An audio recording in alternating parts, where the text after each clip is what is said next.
Hey, everybody, welcome to the Kids Inc. podcast. I'm your host, Susan Yeager, and you have found episode 7, part 1. I'm on video today, so that must mean we have a special guest, and you are not going to believe what I have in store for you. What are we waiting for? Let's go. I can't tell you how excited I am to have our next guest on the show. He started performing around Los Angeles when he was 8 years old, and by the time he was a teenager, he was on one of the hit shows of the 80s. Of course, I'm talking about Kids Incorporated. And of course, I'm talking about the one and only Jerry Sharell. Let's go talk to him. Jerry, thank you so much for joining us today. How are you doing? Thank you. I am doing good. Thank you for having me, and thank you for starting this. It's been a lot of fun to listen and watch the previous podcast. It's been great. Oh, thank you. And I've got to tell you, I love Tom Lynch. I love Moosey, but this is like next level because there are only 7 people from Kids Incorporated that I've never met, and you are one of them. Oh my goodness. Yes. So Oh this my is God. I want everyone to understand the importance of this. This is a meeting 37 years in the making. So Yes, it has. That's great. That's great. yes. Well, So I love being a part of the OG, the original. yes, yeah, that's what I was going to say. He's an OG cast member. Yep. Yes. So this is every one of them is special, but this one's really special because I'm just so excited to meet you. So thank you for making the time is my point. Thank you. Thank you. Let's just get started. Let's jump Yes. in. You were performing before Kids Incorporated. How did you get into it? How'd you get started? You know, I started singing in church. I went to a Catholic school. I grew up in the Valley in Woodland Hills, California. And I started singing in the church. And one day, I think I was probably in 2nd grade, which makes me 8 or 9. I came home and I told my mom, I'm going to be singing in the choir tomorrow. And I think it might have been something odd like Flag Day or something, the religious holiday of Flag Day. Yes. Or something. Because so I told my mom I sing in the choir tomorrow. She was in choir from school. And she was like, okay. So she shows up to the mass in the afternoon, and I get up and I sing a solo. And I didn't tell her that because I was just like, I'm singing tomorrow at church, and she just thought it was choir. So I get up and I sing God Bless America. This is why I figured it was like a Flag Day or an odd holiday or Labor Day, I don't know, something. And I get up and I sing God Bless America. And so I'm 8 or 9, and that's when my mother knew she was in trouble. Like, oh, yeah. this is He's really good. Yeah. And that day there was a woman in the congregation, and her daughter was an actress who worked on a bunch of commercials, and said to my mother, send your kid to my kid's agent. And that's kind of just how it started. And so I just went on auditions and things like that. And around the time I was 10, I was in this show called Let's Put on a Show, which Marta was in as well. I think I started first, and I think she joined a few weeks later. Wow. And so from the time, Marta and I are kind of the same age, from the time that we were 10 until we were 13 or so, we were in this live show. And it was called Let's Put on a Show. It was a kids cabaret, and every Sunday we would perform. And it was a very light story of a play about kids who wanted to perform for old folks in a retirement home. And we were begging to get the chance to do it. It was kind of like the old Judy Garland, Mickey Rooney, let's put on a show. Let's put on a show. And my dad's got a barn, let's go put on a show. Yeah. So we were all in it. Marta and I were in it. Mark Price, who went on to be Skippy in Family Ties, was in it. A lot of other great actors and musicians who continued in the business were in this show. And there's about 14 of us from age 5 until about 15 or 16. And it became a thing where we would rehearse on a Saturday. We do the show on a Sunday. It was 2 acts. And a lot of kids would have their birthday parties there. Yeah. And a lot of celebrities would then bring their kids there. Michael Landon brought his kids there. And it started to become, then other younger stars were coming in to see us, like the cast of Little House and the cast of The Facts of Life and Pies. And so we became this thing in Los Angeles, and we got a great write-up in the Los Angeles Times. And the kids started to be on the Merv Griffin show. I was on along with Marta the same day. Wow. And you could see it on my YouTube. I sang New York, New York, and Marta sang Avida, Don't Cry for Me, Argentina. Oh my gosh. Dressed up as as Evita. So hers isn't Wow. online. I should try and find it and upload it. I did upload my performance, but she and I were on with 2 other kids from the show, and another time like 4 other kids were on. So we started to build this thing. We started to get auditions, and we started to become a thing. And all these celebrities were coming into town and to see us, and Ann Jillian was coming in, and all these just great performers. Amazing. It really became like a really big thing. Oh, wait, I have a picture here. Let's see if we could see, and I'll send it Let's to you see. after. Um, that Oh is my and goodness. Marta, and we're probably 11 or 12. You look so And I little. am in a tuxedo, and she is dressed as Ava Perón for That's Evita. amazing. And so she That's would incredible. sing. And the fun thing about that show was that us kids would just bring in songs that we want to sing, and the producers and director were like, okay, fine, and they'd find a place for it. So Marta would sing "Don't Cry for Me, Argentina" in the middle act. We did the whole scene from Evita in this play, and I would close the And she's show like with New York, 11 or New York. 12 or something, Yes, right? yes. Yeah, yeah. Wait, here's the best part. So during that time, kids are just bringing in what they want to sing. And I love pop music, and I loved Broadway even standards. And so at the time that I was in the show, and we were at the Roxy Theater on Sunset, which is a big, huge, I mean, literally the Doors played there. So all these rock acts would be playing at night, at the time, like Missing Persons and a lot of the new wave bands would be playing at night. And we were like these 12-year-old kids that were taking it over this rock club in the daytime. But I brought in songs, and during that time I would sing I Love a Rainy Night by Eddie Rabbitt, or You Should Hear She Talks About You by Melissa Manchester.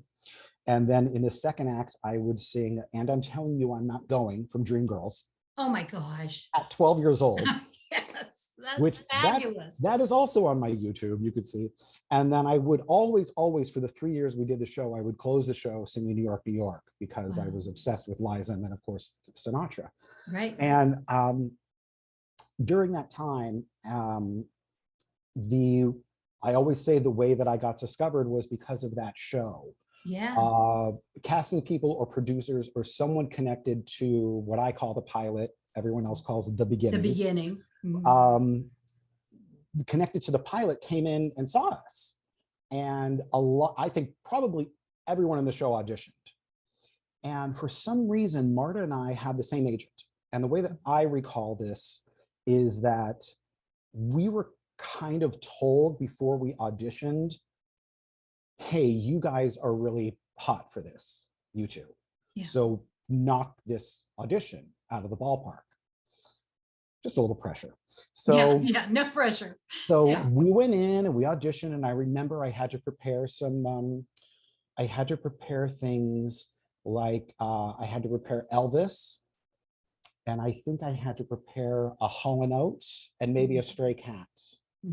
And I went in there and sang it, and that was it. That was one audition, and I got it. Thank God. And Hollywood doesn't work out that way, and I think it was just everything was aligned right, and the timing, and it was just perfect. And so I look back on my time in the Roxy Theater show. It was honestly, I'm almost going to say more so than Kids Inc., one of the favorite, best times of my life, because I learned so much from it. I was clearly 10 years old until I was 13, very formidable years. Yes. And even, and during that time, of course, Marta and I became close. We dated. Oh, I did not know that. We were young childhood sweethearts when we were way younger. And it's funny looking through stuff to find old Kids and stuff. I find old little love notes or gifts we gave each other when we were younger. Yeah, I mean, we were like I said, we were 10 and 11 years old, and then we wanted to be on this TV series too. So it was all just like, it happened very fast, at least for the pilot. The pilot happening very fast.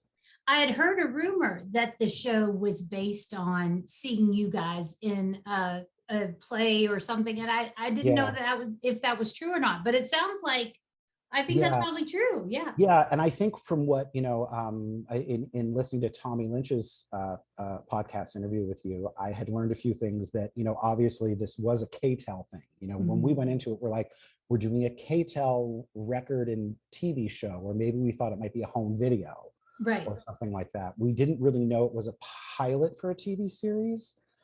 We knew that we weren't the only singers, but yet somehow the story centered around Mickey and Gloria. and Right. Renee and Stacy a little bit. And when you watch the pilot, you see that that's kind of true, you know, but yet there were so many other kids singing on that special. Yeah. Yeah. It wasn't just us. So I think the idea came from KTEL just wanting to really start a kids bop thing Yes. Yeah. and not a TV series. I don't think. Okay. think I, they I ever see what you're like saying it. there. I think they just thought like, oh, we'll make this album and then we'll make this home video, you know. And So you thought going in, it was like a one-shot thing. Is yeah, that right? Yeah. yeah. It wasn't until after, and you know, did you know where we filmed the pilot? No, you said in an email something about Utah, and I'm like, Utah? Like, I'd Oh never yeah. heard that before. We went to Utah and we filmed it at the Osmond Studios, No the world way. famous Osmond Studios of the Osmonds. And Marta took Donnie's dressing room and I took Marie's because I let her choose first. Yeah. And Donnie's was really cool because it had like a piano like motif on the wall and everything. And Marie's was a little more bohemian with like some like this bamboo like sling chair in the corner, I remember. And I was like, okay, fine, I don't care. I let her have it. You know, I let her have it. Because again, like I said, like we were dating and we were friendly Yes. then. Yes. I let Yes. the lady choose, you know, I was being nice, nice and mean. But yeah, we did this in Utah. So that's why you will see no one else from the pilot in the series. They Right. took and flew me and Marta and Stacy Renee out there. Mhm. And I think we were out there for about 3 weeks. And it was 2 weeks of rehearsal and about a week of taping. And we stayed in a hotel, you know, like hotel motel. Right. And I believe it's Provo, Utah, which is where the Osmond studio is based. We were nearby. They'd shuttle us there every day and back, and rehearsals and tape days. And we would record also the songs in a studio at Osmond Studios. Wow. And it was, I know that it was me and my mother. My brother is 5 years younger than me. So he was probably, he's Stacy's age. Oh, So okay. at the Yeah. time, I think he's, you know, 8 or 9 and I'm like 12 or 13. Mhm. So somewhere around then. So he came with us and, you know, I had to like uproot my mom and brother for a good time during, and I believe it was summer of 83 is what I want to say. That's what I was thinking. I Yeah. think. Do And you we were there for remember how long that took? A couple of it was, weeks, more it was, than? it was probably about 3 weeks total. Oh, okay. Because Okay. we had to go there, we had to, obviously, there was probably about 10 to 15 other kids in the show with us. Mhm. And some were dancers and some were more like lead dancers that would break out a bit and talk. And the storyline, of course, was very flimsy. And it was very much really just about me wanting my band to audition for the soda shop Right. and get that spot, and how I didn't want a girl in my band. Right. You know, like that was Meanwhile, it's your girlfriend that you right. don't He want was in the my band. real Yeah, life yeah, girlfriend that I don't want in yeah, the band. yeah. So you know, it's interesting looking back on that, what a thin storyline it is, Mhm. and how it then became a TV series. Because, like I said, we didn't think it would. I think when we got back and things were like in the can, and when it got back to Hollywood and was Mhm. being put together, I think that's when they thought, oh, maybe this should be a TV show. How were you approached about the reboot, if you will, or making it a full-time series? Do you remember? You're like, what? We're going to do what? Yeah, you know, it's interesting. There was talk about it then, like I said, kind of quickly after we got back from Utah. Mhm.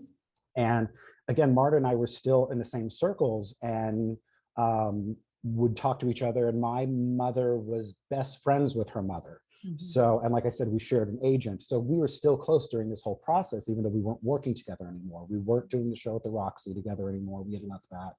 And we had done what we now knew was the pilot for Kids Inc. and that it was being shopped. Honestly, it was taking so long that I think a year had gone by. And it was interesting listening. I listened to Moosey talk yesterday, but you're ready for this one. I was away. No And way. yeah, I was away. I was not in Mexico like Okay. Moosey. Okay. I was in Pennsylvania visiting family. We would go there every summer to visit family. And we did not tell my agent that I was going out of town. Uh-oh. And we were gone for 10 days, 2 weeks maybe. And all I can remember from that time is we got back. we got to my home and we were listening to the answering machine where my mother was, my mom and dad were. And on the answering machine were a couple calls from my agent, and then a couple calls from a woman in production. I believe her name was Gail. I can't remember her last name. And she was like, you know, Joanne, to my mother, Joanne, we're really trying to track down Jerry to see if he's going to be coming to this table read tomorrow. Oh my God. Yeah. So I remember my mom My gosh. stopping the machine and playing it for me. And she's like, you didn't Nope. hear anything about this anywhere, did you, Jerry? And I'm like, no, Mom, I don't know what you're talking about. And Was it like so the day before, or had it you was missed literally it? like, I think it was the day The day before. Yeah. Yeah. We listened to the message the day before, if not the afternoon or night before. So my mother, I remember them asking me, Jerry, do you want to do this? Hmm. And I said, well, yeah, let's go and see what it is, because I didn't know anything of what a story was going to be at that point. Right. Right. I didn't know anything. I didn't even know what this series would look like, what it would tape, what it would do. And again, I'm 13. What do I need to know? This is like, Right. your parents tell you this is good for you or not, or yes, do this or not. Yeah, So they asked yeah. me, and I said, yeah, I think I should try it. I'd like to do this, obviously. So she immediately called the woman, and I did go the very next day, and I was there for that table read. And that is how I first read that script and kind of knew how this could be a show. Right. You know, I was like, oh, I'm still going to be Mickey. Yeah. Oh, Yeah. she's still going to be Gloria. Oh, they're sisters, and Stacy and Renee are sisters, and you know, and began to learn about the character of the kid, which had not been cast yet. Right. So at the table read, Rasan wasn't there yet? I'm pretty sure he was not, because Probably. okay, so here's some crazy inside scoop. The way I remember it is we started, and of course, you know, the story of Rasan, you know, getting on a plane and getting there last minute. And I knew that they wanted a African-American, a person of color, a Latin kid. They wanted a boy. And I was like, great, because it's me and 3 girls. It'd be great to have a boy.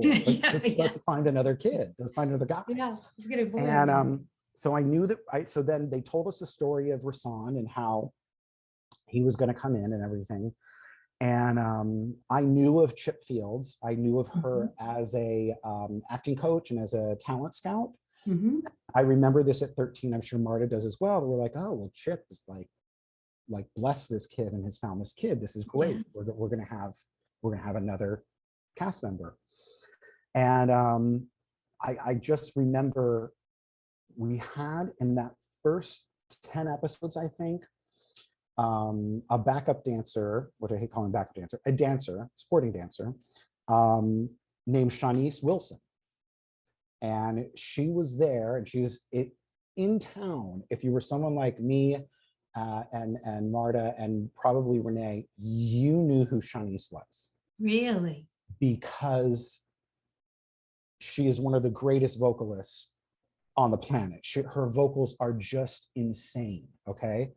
So we would kind of do some different things together. We had done, I think, Marta and Stacy and I, along with Shanice, had done the Mr. T's Be Somebody video, this home video about, you know, kind of like teaching kids how to be good kids and stuff. And Marta and I were in that along with Shanice. And so we'd been in the recording studio with Shanice, and we're like, this girl is blowing us away. This is insane. This girl's an insane singer. And so she was a dancer on our show. And I later come to find out, sadly, that she was there. She was not a good dancer. She will tell you this. She was, and certainly not as good as Andrea or Wendy or Aaron or Mario, who were very, very well-trained dancers, as was Marta. Shanice was not. I was not, which we'll get to. Yes. Okay. And Shanice was not, and she was there in the background, and she's struggling with the dance moves that these other kids are doing, you know, just incredibly. And I come to learn out later, you know, after the first 10 episodes, and she had left, that she was there because they did not know if they would find Rasan. Oh, But what they did know is that oh, she was an outstanding singer. so And that talented. Yes, if need be, because they were on a tape schedule, she would come in. And even if it were that's for a while, amazing. even if it were for the first 10 episodes for her to be there or whatever, that was the story. That's what I had written down on my notes because I forgot to put that on my list of questions. And that is the biggest Kids Inc. mystery is why did she leave? yeah. And I know that a lot of the dancers were triple threats. They could sing and dance and act. Yes. And I remember Rasan saying to me one time that he would sneak into the production numbers because Doreen would never put him in the production numbers. So it's Because he also funny. wasn't a trained dancer. And the thing with Shanice is I'm pretty sure she left because I think she had a development deal at a label. I don't know if that ended up being her first album that she did for A&M. Right. But I know that she also, I think at that time, went on Star Search Junior Yeah. and went far in that, during our break, I think. And it wasn't for her. It would be like, I mean, this comparison is going to sound insane, but for me, it would be like putting Mariah Carey in the background. Yeah. Yeah. That's how astounding Shanice Ism was to me as a vocalist. Right. So it's just one of those Hollywood tales. Well, and I know that a lot of times you take the role just because you don't know what's going to play out and you don't know who's going to see you and yeah. But that answers a huge mystery. Thank you because we have wondered. Yes. Yeah, and that makes so much sense. But do you remember the production schedule for the first season? Because I listen. I heard Tommy say that it was 3 weeks. I heard Moosey say it was 1 week. And how about this? I'm going to say we did 2 shows a week. 2 shows. Okay. That's what I feel we did. Okay. I remember we would basically almost never have a dark week when they say like, oh, you have a week off. We wouldn't have one because during that time we would go to Michael Cruz's house and we would record everything. Right. So there wasn't really much downtime in the dark days. But I recall us doing concert numbers in a day, and then concert numbers in a day and production numbers in a day for a tape day.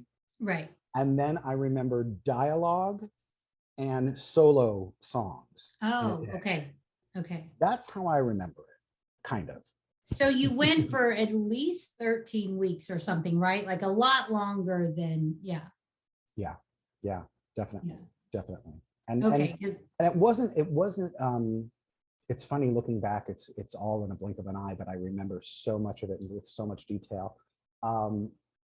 It didn't seem like work, of course, because we're kids. Right. And I think that for the most part, at least I could say for me, I never wanted to be a star. Right. I never wanted to, I just wanted to sing. And everything in my career that I did then was all based on my singing. I was never hired for my acting, and I certainly wasn't hired for my dancing. And I think at the time that I got Kids Inc., I got it because of the show that I was in on the cabaret show I was in at the Odyssey, and because I could sing. Do I think I was their ideal casting guy? I don't think so. I don't think so. Right. But I think that was their first prerequisite is these kids have got to be able to sing. Exactly. Yeah. Exactly. So, yeah. They did really well. I think so. They did great. That's not all. There's lots more with Jerry Sharell in episode 7, part 2. We'll see you there.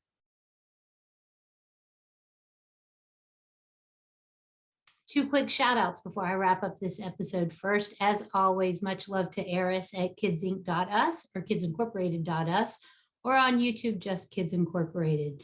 Eris has been a huge help with all things putting this podcast together, giving me openings, and of course, doing all the research on YouTube. So Eris, thank you.